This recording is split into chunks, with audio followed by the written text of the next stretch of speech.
Amigos, ¿cómo están? Muy buenas noches, bienvenidos a la emisión estelar de 24 horas en este sábado 4 de junio y de inmediato empezamos con la información. La presencia de una flota pesquera china cerca de la zona económica exclusiva de Galápagos genera preocupación al gobierno ecuatoriano. La Cancillería se contactó con autoridades del país asiático para pedir que ésta se aleje de la zona. Nuevamente, una flota pesquera con bandera china se encuentra cerca de los límites permitidos correspondientes a Ecuador. Así lo informó la Cancillería mediante un comunicado oficial en el que señala que el gobierno del Ecuador ha venido monitoreando de manera permanente el desplazamiento de la flota pesquera extranjera con dirección a aguas internacionales adyacentes a la zona exclusiva de las Islas Galápagos. Su presencia pone en riesgo a decenas de especies marinas, algunas de ellas en peligro de extinción. Ya China se comprometió en esto y de lo que se trata entonces es de hacer una presión directamente con el gobierno chino para evitar la presencia de estas flotas, pero no solo es la zona económica exclusiva, sino las zonas circundantes que trataremos de evitar que haya la presencia de flotas chinas que no están reguladas, que no cumplen las normas internacionales. Sevilla fue parte del equipo que negoció y logró un acuerdo con el gobierno chino para que sus flotas no se dirijan a la zona protegida de Galápagos. Explica por qué es importante realizar la alerta al gobierno de ese país. Lo que pasa es que el gobierno chino subsidia gran parte de la operación de estos barcos que son privados, porque para ellos el conseguir los recursos alimenticios y la proteína necesaria para el pueblo chino demanda que el propio gobierno apoye que estos barcos salgan a gran distancia a la pesca. Según la Cancillería, las embarcaciones vienen realizando actividades de pesca de calamar gigante a una distancia de 70 millas náuticas de la zona económica exclusiva. Estas embarcaciones tienen un dispositivo que permite su monitoreo, pero no los pequeños botes. Que no tienen registro alguno y que están como a bordo o son jalados por los barcos grandes, esos podrían en un momento determinado entrar en la zona económica exclusiva. La Cancillería ha comunicado oficialmente este fin de semana a las autoridades chinas la preocupación que genera la presencia de esa flota en zonas próximas a Galápagos. Alberto Luna, 24 horas. Continuamos con la información. En Quito está prohibido el porte de navajas, cuchillos y otros objetos considerados como armas blancas. Decisión que busca frenar el alto índice de inseguridad que registra la ciudad. El siguiente paso será, según el alcalde Santiago Guarderas, regular la circulación de 2 personas en moto. La prohibición de portar armas blancas en Quito, aprobada por el Consejo Metropolitano, genera varias reacciones en los habitantes de la capital. Para la mayoría es una decisión correcta porque permitirá frenar el alto índice de inseguridad que registra actualmente la ciudad. Porque ahora está terrible, están robando por todas partes, o sea, uno ya no se está tranquilo, ya no se sabe qué persona estará llevando cualquier arma o algo, no se sabe. Está bien que controlen. Es mejor que la policía pueda ejercer control, que las Fuerzas Armadas puedan ejercer control y que cada uno de nosotros seamos responsables por las cosas que cargamos. Pero la inseguridad nos lleva a eso. Para otros, en cambio, esa ordenanza no impedirá que los delincuentes salgan a robar. Realmente no creo que ayude mucho, porque debería haber mucho más controles, básicamente por la policía, directamente en todo momento. Por ejemplo, en las motos mismo. Hay el mayor índice creo que es en las motos. Quito atraviesa, como casi todo el país, por una ola de inseguridad con casos que se reportan prácticamente a diario. El anterior fin de semana, el asesinato de un joven víctima de la delincuencia generó conmoción. Fue apuñalado con un cuchillo. Este año el 42% de los homicidios registrados en Quito fue con un arma blanca. Estamos aplicando inmediatamente esta ordenanza, que es la mejor noticia que hemos tenido en Quito, porque la seguridad es el principal problema que tenemos en la capital. Los controles empezaron a ejecutarse desde el viernes, aunque todavía no se han emitido las sanciones económicas. La multa por portar armas blancas es del 50% del salario básico, es decir, $212.50. Si se trata de espacios turísticos, parques metropolitanos y en el transporte público, es de un salario básico equivalente a $425. Recuerde usted que es un procedimiento administrativo sancionador que tiene sus etapas, pero lo importante es retener ya estos cuchillos, navajas, destornilladores que utilizan los delincuentes para afectar la vida de nuestros habitantes. Guarderas informó además que el siguiente paso en la lucha contra la delincuencia será regular la circulación de 2 personas a bordo de una moto, tema que será abordado por el Consejo Metropolitano en las próximas semanas. Alberto Luna, 24 horas.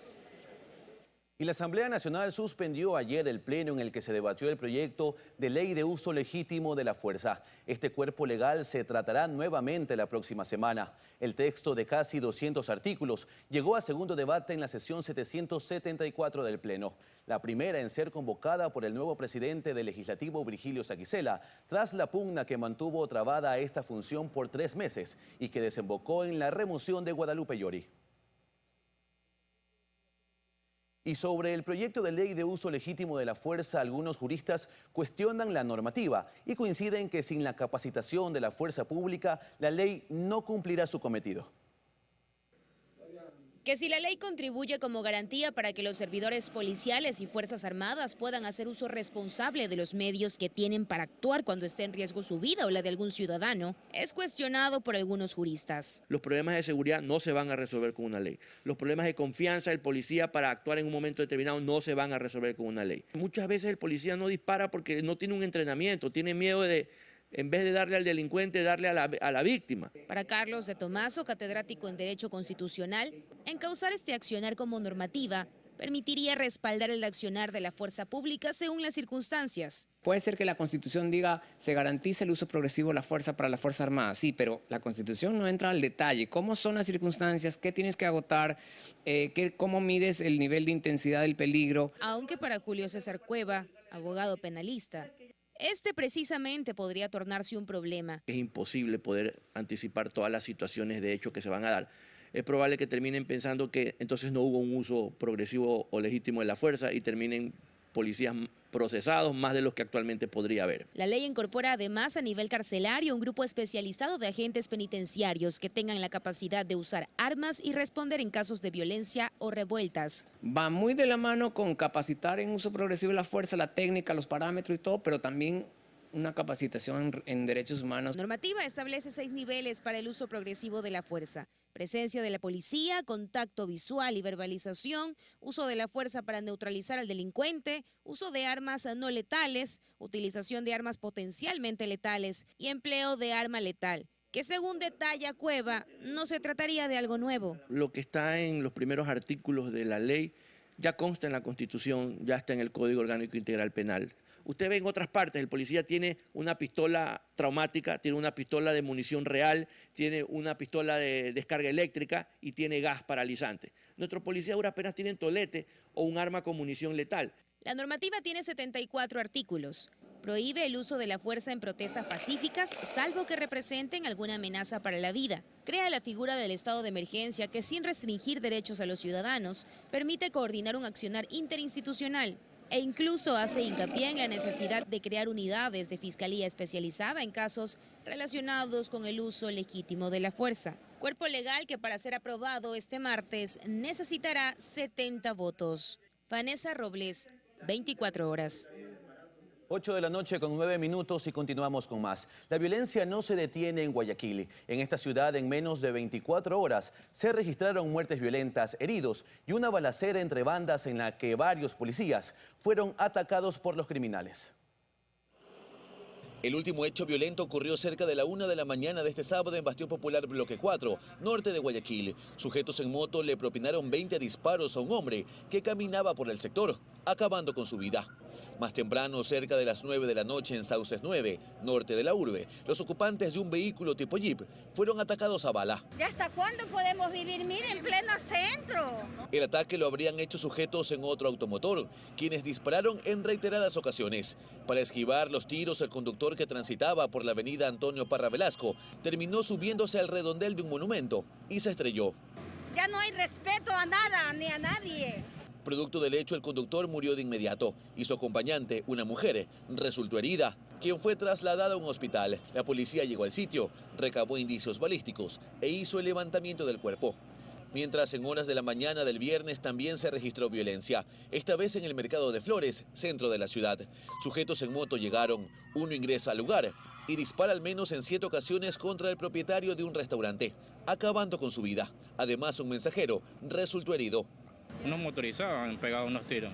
Al mensajero le cayó la bala, fue daño colateral, porque fueron por uno nada más. Los atacantes huyeron en una moto. A la par, la policía también fue recibida a bala este viernes. Así ocurrió en la cooperativa Proletarios con Tierra en el Guasmo Sur, cuando acudieron por una alerta de enfrentamiento entre bandas criminales. Veníamos con luces apagadas. Al notar la presencia policial nos recibían a bala.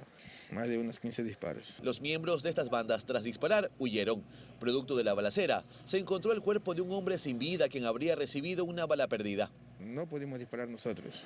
Ellos sí nos pudieron disparar hacia nosotros. En este caso tampoco hubo detenidos. Los hechos violentos en Guayaquil persisten. Luis Alfredo Zúñiga, 24 horas. En otros temas, mediante su cuenta de Twitter, el ministro del Interior, Patricio Carrillo, informó que esta tarde en Machala, provincia del Oro, un policía fue herido al enfrentarse a 2 delincuentes y frustrar un asalto. El hecho deja también a un trabajador del local asaltado herido de bala en su brazo izquierdo. Los uniformados continúan el procedimiento hasta detener a los delincuentes. Continuamos con más, y es que este lunes en Quito se desarrollará la reunión entre el presidente de la República, Guillermo Lasso, y los alcaldes del país. El objetivo de este diálogo será abordar el tema de seguridad en el país. Franklin Galarza, presidente de la Asociación de Municipalidades del Ecuador, AME, y el alcalde del Cantón Morona sugirió por lo pronto que los alcaldes deberían crear un Consejo de Seguridad Ciudadana municipal o regional. Sin embargo, añadió que la coordinación con militares y policías es clave para lograr el objetivo de detener la violencia, pues reconoció que las alcaldías no están preparadas ni cuentan con el personal especializado. Cambiando de tema, el vocal del Consejo de la Judicatura, Javier Muñoz, reaccionó luego del pedido que le hizo el presidente Guillermo Lasso para que renuncie a su cargo. Muñoz calificó el pedido como una metida de mano en la justicia. A la par, constitucionalistas señalan que esto solo abona la crisis que ya sufre la función judicial. Mediante una carta que publicó en redes sociales, el vocal titular del Consejo de la Judicatura, Javier Muñoz, respondió al pedido que le hizo el presidente Guillermo Lasso el último viernes para que renuncie al cargo. Mediante un comunicado, el presidente indicó al vocal de la Judicatura que es necesario que exista armonía institucional entre el delegado designado y el Estado, y ese vínculo no existiría con Muñoz. El mandatario además señaló: no nos sentimos representados por sus actuaciones al frente de la institución. Le solicito respetuosamente que presente su renuncia al cargo. Javier Muñoz fue designado vocal titular de la Judicatura en abril de 2021 por el Consejo de Participación Ciudadana y Control Social. Él encabezó la terna enviada por el expresidente Lenín Moreno. En entrevistas a medios de comunicación, el presidente Lasso ya se ha referido al tema. Ha cuestionado que un funcionario que no ha sido escogido en su gobierno actúe a criterio del presidente, alejado de todo principio ético, y siga utilizando el título de miembro del Consejo de la Judicatura, delegado del Ejecutivo. Así lo ha dicho el primer mandatario. Ante esto, en su respuesta, Javier Muñoz califica el pedido como una metida de mano en la justicia y le dice al presidente: la norma suprema no le otorga la facultad de solicitarme la renuncia al cargo. No me corresponde rendirle cuentas a usted, ni a usted pedírmelas. Yo no represento a su gobierno ni deseo hacerlo. Es más, Muñoz en su misiva solicita al presidente Guillermo Lasso que reconsidere su posición en el Ejecutivo y, ante la imposibilidad de cumplir con lo ofertado en su campaña electoral, presente su dimisión al cargo. Además, indica que no es un representante del Ejecutivo en la Judicatura. Con esto último coincide el constitucionalista Ismael Quintana. Indiscutiblemente, el presidente de la República no tiene facultad constitucional y legal para solicitar a su delegado la presentación de la renuncia porque él estima que no es representante del Poder Ejecutivo. Para el constitucionalista, esto solo abona a la crisis que ya viene pasando la función judicial. Ojalá esto no sea más allá de un malentendido del Poder Ejecutivo y que se retire ese oficio, evitando meter las manos en los órganos de la función judicial. En el supuesto escenario que Javier Muñoz deje su cargo, el presidente Lasso tampoco podría poner a alguien de su confianza. Así lo dice Quintana, pues Muñoz tiene una vocal suplente, Solanda Goyes, quien lo sucedería en el cargo. Goyes también fue parte de la terna enviada por el expresidente Moreno. El presidente Guillermo Lasso dijo en una entrevista con Diario Expreso que de Muñoz se escuchan muchas cosas en materia de corrupción. Al respecto, constitucionalistas señalan que a través de la bancada oficialista, en la Asamblea Nacional se presente la evidencia y se inicie un juicio político contra Muñoz. Ese es un mecanismo institucional, es un mecanismo constitucional para imputar responsabilidades a estos órganos. Caso contrario, lo otro empieza a sonar a un muy mal pretexto. En Guayaquil, Luis Alfredo Zúñiga, 24 horas.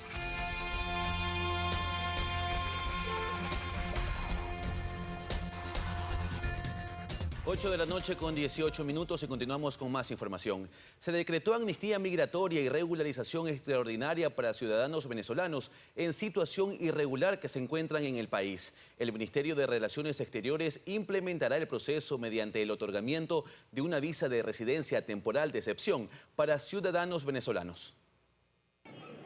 La regularización para ciudadanos venezolanos es una realidad, mediante la amnistía migratoria decretada por el gobierno, que incluye a los ciudadanos siempre y cuando hayan ingresado al país a través de los puntos de control migratorio oficiales y que estén en situación irregular a la fecha de expedición del decreto 436. El encargado del proceso de regularización extraordinaria será el Ministerio de Relaciones Exteriores, lo especifica el decreto, mediante el otorgamiento de una visa de residencia temporal de excepción para ciudadanos venezolanos, llamada VIRTE, con los siguientes requisitos. Debe cumplir con el registro de permanencia migratoria ante el Ministerio del Interior, no debe ser considerado una amenaza o riesgo para la seguridad pública y estructura del Estado y haber ingresado regularmente por los puntos de control migratorio oficiales. El procedimiento y detalles para este otorgamiento de la VIRTE, así como el proceso de amnistía, se establecerán mediante acuerdos ministeriales. Asimismo, se reconocerá la validez de los pasaportes de los ciudadanos venezolanos hasta 5 años después de la fecha de su vencimiento o a la de su prórroga, para efectos del proceso de regularización. Para solicitar el documento VIRTE, se aceptarán las cédulas de identidad de los extranjeros que ingresaron al país con ese documento hasta el 26 de agosto del 2019. El proceso de regularización durará 12 meses. Vanessa Robles, 24 horas. Y la separación entre el Ejecutivo y la Asamblea se ahonda con la designación de Virgilio Saquicela como presidente de la Asamblea. El ministro de Gobierno lo desconoce como titular de la legislatura, mientras al interior se gesta una nueva bancada. Los cuestionamientos para la Asamblea Nacional no terminaron con la destitución de Guadalupe Llori de la presidencia del Parlamento. Al contrario, dicho proceso ha dado paso a una pugna de poderes. Pues por un lado el Ejecutivo desconoce la designación de Virgilio Saquicela y por otro, a la interna se mueven cartas para ocupar la vicepresidencia. Nosotros hemos dicho como gobierno y como bancada del Acuerdo Nacional, estamos en desacuerdo y condenamos y rechazamos lo que ha sucedido hace 2 días con la destitución ilegal de Guadalupe Llori. Sin embargo, no vamos a intervenir, porque ese es un asunto de la Asamblea y de la función judicial. Sí vamos a estar a la expectativa de lo que se resuelva respecto de ese capítulo. No se puede acatar unas medidas que son contrarias a la Constitución. Hoy día nos toca asumir esta responsabilidad, este reto, y abrir el diálogo, tomarle la palabra al propio presidente de la República. Llori, tras ser destituida, aseguró que Saquicela usurpó su cargo, pues de por medio estaban unas medidas cautelares dictadas por un juez que impedían que el Pleno trate el tema. Sin embargo, el hecho ya está consumado y ahora Llori deberá continuar como asambleísta. Para ello, este viernes fue designada la Comisión de Garantías Constitucionales. Espero que el día de hoy se respire un nuevo aire, se respire honestidad. No queremos una asamblea en conflicto con el Ejecutivo, pero tampoco queremos peones, no queremos sumisión, no cerremos el ojo y no hagamos silencio cómplice a actos de corrupción. Esta pugna hizo que se empiece a gestar una nueva mayoría en el Parlamento. Incluso ya se habla de la conformación de un nuevo bloque de legisladores que incluso ya tiene nombre, Bancada Equidad Territorial o BET, en el que estarían todos aquellos que se apartaron de las filas de sus organizaciones políticas y se autodenominaron rebeldes. Esto tensiona todavía más las relaciones con el Ejecutivo, pues el ministro del Gobierno aseguró que mientras no se aclare la situación de la Asamblea, no será momento para sentarse a dialogar. En Quito, Karen Aro Ruiz, 24 horas. Continuamos con más. Este viernes el presidente Lasso inauguró una unidad educativa en Los Ríos y recorrió la construcción de otra en Guayaquil. Según el Ministerio de Educación, cerca de 120.000 alumnos abandonaron sus estudios. 200 millones de dólares para infraestructura educativa es lo destinado para este 2022. Luego que el retorno a clases presenciales evidenciara, al menos en la región Costa Galápagos, que más de 151 instituciones educativas fiscales no podían funcionar por las condiciones en que se encontraban. En Palenque ya se entregó un proyecto inconcluso desde el 2015. Y para septiembre de este año en Guayaquil, un plantel en Samanes, en espera desde el 2017, recibirá a más de 3.000 alumnos. Los niños y los jóvenes estudiando aquí y unos padres de familia que con empleo tengan la tranquilidad de que su hijo va a estar muy bien cuidado, muy bien formado, muy bien educado, con profesores de alta calidad. Es que el sistema educativo ecuatoriano está compuesto por 4,5 millones de alumnos, pero con la pandemia por COVID-19 la deserción estudiantil alcanzó un alto número. 7 de cada 10 estudiantes secundarios termina el bachillerato. Según datos del Ministerio de Educación, cerca de 120.000 alumnos abandonaron sus estudios en este periodo, que ya trabajan para subsanar el abandono y rezago escolar, detallan. Iniciamos en enero de este año 7 obras que han sido contratadas directamente desde el Ministerio de Educación con financiamiento del Banco Mundial, tenga un incremento en los cupos y pueda responder también a ese incremento en la demanda en educación. Y asimismo enfatizó que habrán protocolos específicos para reforzar la seguridad en planteles para estudiantes y docentes, que ya lo vienen trabajando con otras carteras de Estado, detalló. Hemos estado trabajando en mesas conjuntas con el ministro del Interior para diseñar los protocolos de actuación y derivación en caso, por ejemplo, de detección de portar armas al ingresar a una institución o el intentos de robo. Como parte del plan de atención a la infraestructura educativa del país y en aras de apostar por una mejor educación, en los próximos 3 años se invertirá más de 700 millones para el mantenimiento de las más de 12.000 instituciones educativas a nivel nacional. Vanessa Robles, 24 horas. 8 de la noche con 25 minutos. Tras su detención, el exdirector del Hospital Teodoro Maldonado Carbo, Luis Jairal Zunino, deberá usar grillete electrónico y tiene prohibición de salida del país. Jairal Zunino es investigado por un nuevo caso de corrupción en los hospitales públicos. Luis Jairal Zunino fue detenido una vez más. El motivo, nuevamente por presunta corrupción en el Hospital Teodoro Maldonado Carbo de Guayaquil.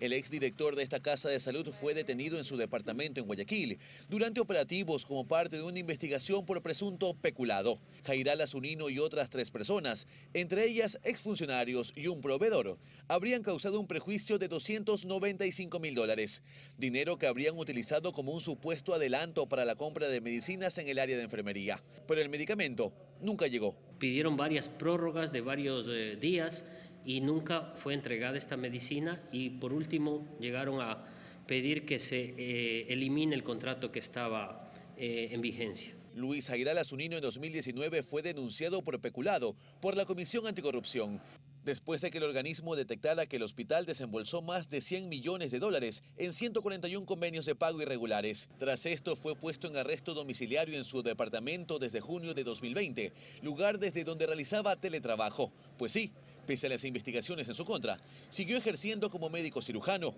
y cobrando un sueldo.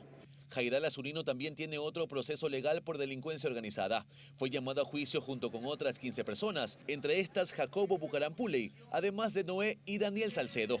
De hecho, videos dejaron ver la estrecha relación que existía entre Jairal Zunino y Daniel Salcedo. Dalo Bucarán y su esposa también han sido investigados como parte de la trama de corrupción en hospitales. Sin embargo, fueron sobreseídos. Ahora, tras esta nueva detención para Jairal Zunino, deberá portar grillete electrónico. Además, tiene prohibición de salida del país. Así se resolvió en la audiencia de formulación de cargos que se llevó a cabo luego de superar una amenaza de bomba en la unidad judicial Valdivia Sur en Guayaquil. Hay varios indicios que ya se tienen en este caso.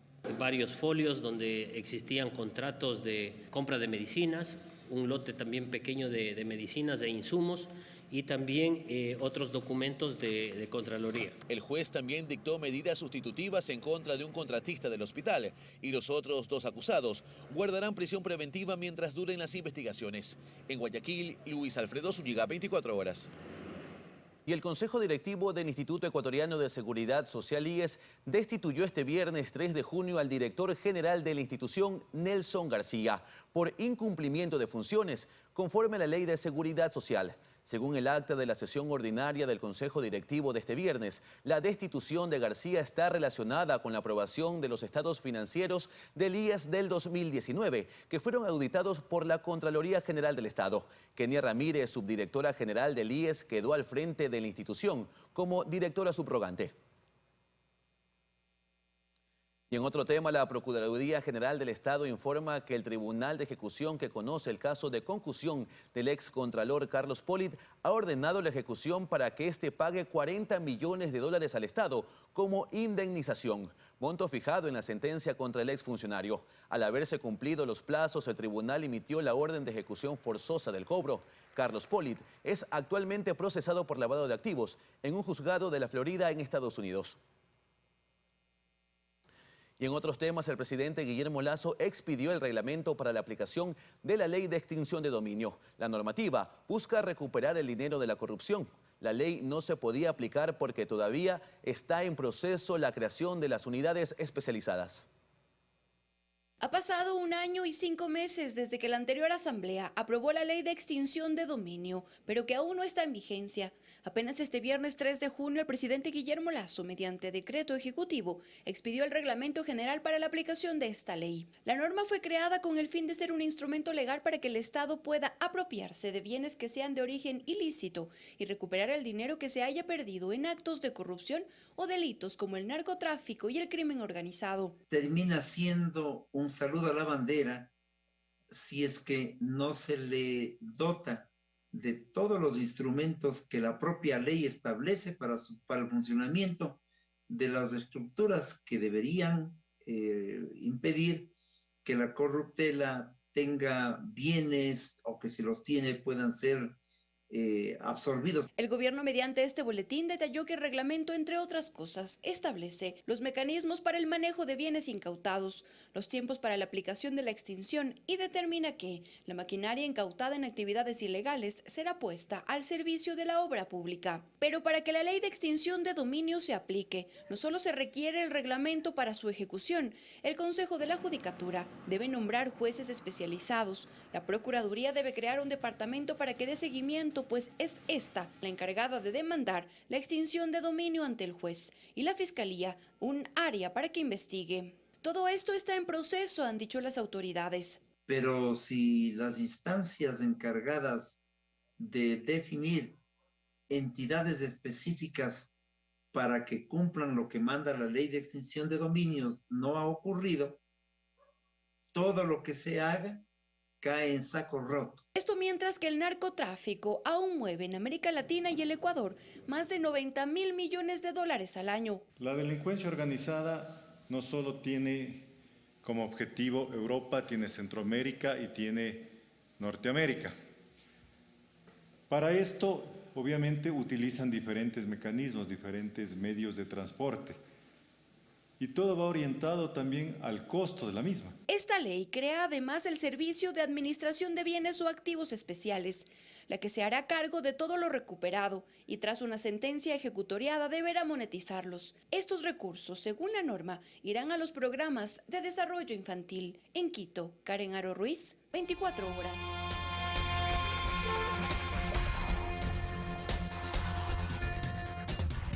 8 de la noche con 33 minutos y continuamos con más en la emisión estelar de 24 horas. Más de 80.000 jóvenes no lograron obtener un cupo en las universidades públicas en la primera postulación del test Transformar. Especialistas cuestionan que el servicio militar sea la alternativa que plantea el gobierno a los jóvenes sin empleo y sin un cupo en las universidades. Se trata de dos de las grandes promesas del gobierno de Guillermo Lasso en lo social.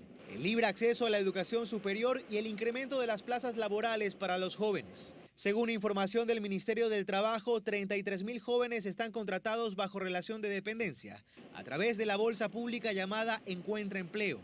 El 55% de los que accedieron a cursos gratuitos que impulsa el Ministerio del Trabajo.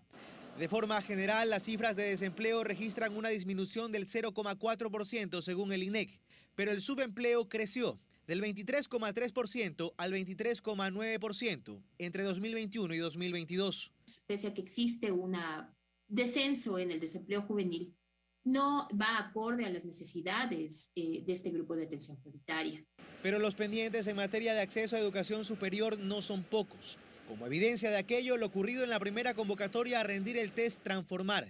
215.000 postulantes en la primera fase, 91.000 cupos asignados.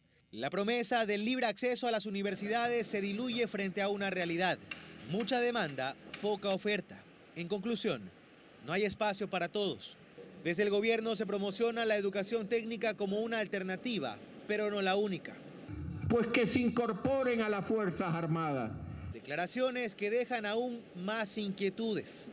Si se cambia el discurso que permitió incluso que muchos jóvenes confíen y voten por el presidente, y no hay una política pública que de verdad no sea tangible y cambie esta realidad, al final del día tenemos a jóvenes sin mucha fe ni en la educación ni en el trabajo.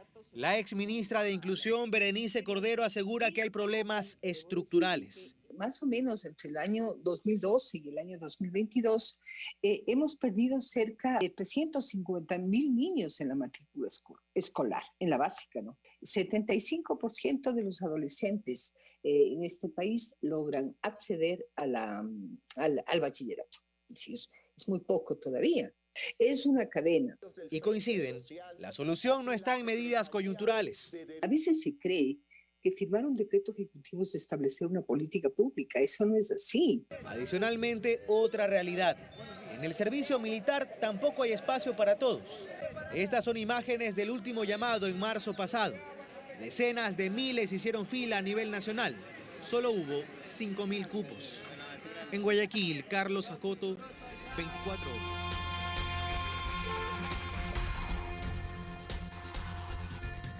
8 de la noche con 43 minutos. Continuamos con más en la emisión estelar de 24 horas. Y como todos los sábados, ya está con nosotros nuestra compañera María de los Ángeles Rendón con una historia positiva en el segmento Aprendamos de ellos. Hola María de los Ángeles, cuéntanos cuál es la historia de hoy. Adelante. ¿Qué tal amigos televidentes? Presten mucha atención a esta excelente noticia, pues 10 niñas ecuatorianas viajarán a la NASA en el mes de agosto. Pero esta es solo una parte de su gran misión, pues todas ellas anhelan convertirse en astronautas y así llegar al espacio. Conozcamos las pequeñas que conforman esta tripulación tricolor. 3, 2, 1, fire.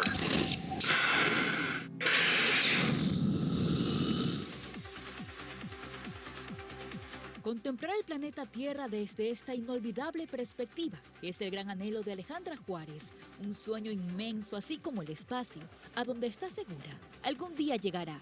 A sus 11 años, esta guayaquileña vivirá una experiencia educativa increíble. Conocerá el Space Center de la NASA en Houston, Estados Unidos, ya que fue seleccionada por varias fundaciones nacionales e internacionales que han creado el proyecto denominado Ella es Astronauta. Si nos referimos a su edad, Alejandra es pequeña, pero sus objetivos son gigantes. Me sentí muy especial por ser una de las pocas seleccionadas para este gran proyecto.